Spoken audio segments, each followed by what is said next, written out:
விண்வெளியில உங்களை 9 மாசம் அல்லது 1 வருஷம் தங்க வச்சா நீங்க பூமி திரும்பும் போது உங்க உடல்ல என்னென்ன பாதிப்புகள் ஏற்படும்?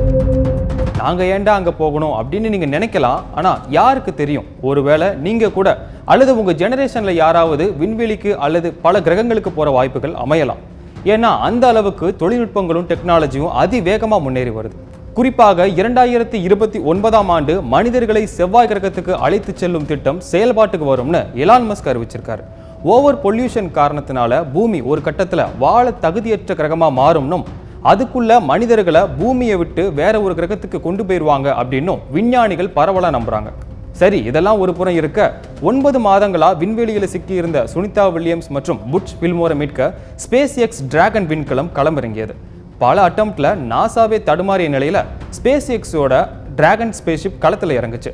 இந்த நிலையில விண்வெளியில சிக்கி உள்ள 2 பேரும் வர்ற 19ஆம் தேதிக்குள்ள பூமிக்கு அழைச்சி வரப்படுவாங்க அப்படின்னு நாசா அறிவிப்பு வெளியிட்டுச்சு. சரி, இப்போ 9 மாதங்களா விண்வெளியில இருந்த வீரர்கள் பூமி திரும்பியவுடன் எந்த மாதிரியான உடல் பிரச்சனைகளை சந்திப்பார்கள் அப்படின்னு இப்ப நம்ம பார்க்கலாம். நம்பர் 1, இரத்த கட்டிகள். முதல்ல அவங்களுக்கு இரத்த கட்டிகள் ஏற்படும்னோ அவங்களால நடக்கவே முடியாது அப்படின்னும் மருத்துவர்கள் சொல்றாங்க. ரெண்டாவது, பேபி ஃபீட். அதாவது விண்வெளியில ரொம்ப நாள் இருந்துட்டு பூமி திரும்பும் போது அவங்களோட கால் பாதங்கள் குழந்தைகளின் கால் பாதங்கள் போல வலுவற்ற பாதங்களா மாறிவிடும்னு மருத்துவர்கள் சொல்றாங்க. இதை வச்சுக்கிட்டு நடக்கும்போது கடுமையான வலி எடுக்கும்னும் சரியா இதை கவனிக்கலனா பெரிய பிரச்சனையில கொண்டு போய் முடியும்னும் மருத்துவர்கள் தெரிவிக்கிறாங்க. மூன்றாவது, எலும்புகளில் ஏற்படும் அடர்த்தி குறைவு. மனிதனுடைய எடையை தாங்கும் எலும்புகளின் அடர்த்தி 1% வரை குறையும்னு மருத்துவர்கள் சொல்றாங்க. இதற்கு தேவையான முன்னெச்சரிக்கை நடவடிக்கைகள் மற்றும் சிகிச்சைகளை எடுக்கலனா பெரிய சிக்கல் ஏற்படும் அப்படின்னு சொல்றாங்க. நான்காவதாக, இரத்த அளவு சுருக்கம்.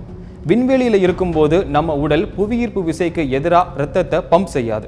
இதனாலேயே உடல்ல இரத்த கட்டிகள் அளவுக்கு அதிகமாக ஏற்படும்னும், மேலும் இந்த இரத்த அளவு சுருக்கம்னு சொல்லப்படுறது கண் இமைகளின் வடிவத்தையும் மாற்றி பார்வையை கூட பலவீனப்படுத்தும்னு சொல்லப்படுது. மேலும் இதுல இருந்து முழுசா மீள்றதுக்கு 4 ஆண்டுகள் வரை கூட டைம் எடுக்கலாம் அப்படின்னு மருத்துவர்கள் சொல்றாங்க. 9 மாதம் விண்வெளியில இருந்ததுக்கே உடல்ல இவ்வளோ பிரச்சனைகள் வருது. இந்த நிலையில ஸ்பேஸ் எக்ஸ் நிறுவனத்தின் ஸ்டார்ஷிப் விண்கலம் 2029ஆம் ஆண்டு மனிதர்களை செவ்வாய் கிரகத்துக்கு அழைத்து செல்லும் அப்படின்னு சொல்லியிருக்கு. உண்மையிலேயே மனிதர்கள் மற்றொரு கிரகத்தில் குடியேறி விடுவார்கள் எனவும் உடல்நிலையெல்லாம் சரி செய்ய புது புது கண்டுபிடிப்புகள் சில வருடங்களில் தோன்றும் அப்படின்னும் விஞ்ஞானிகளால் நம்பப்படுது. இதை பற்றி நீங்க என்ன நினைக்கிறீங்க அப்படிங்கிறத கமெண்ட்ல சொல்லுங்க.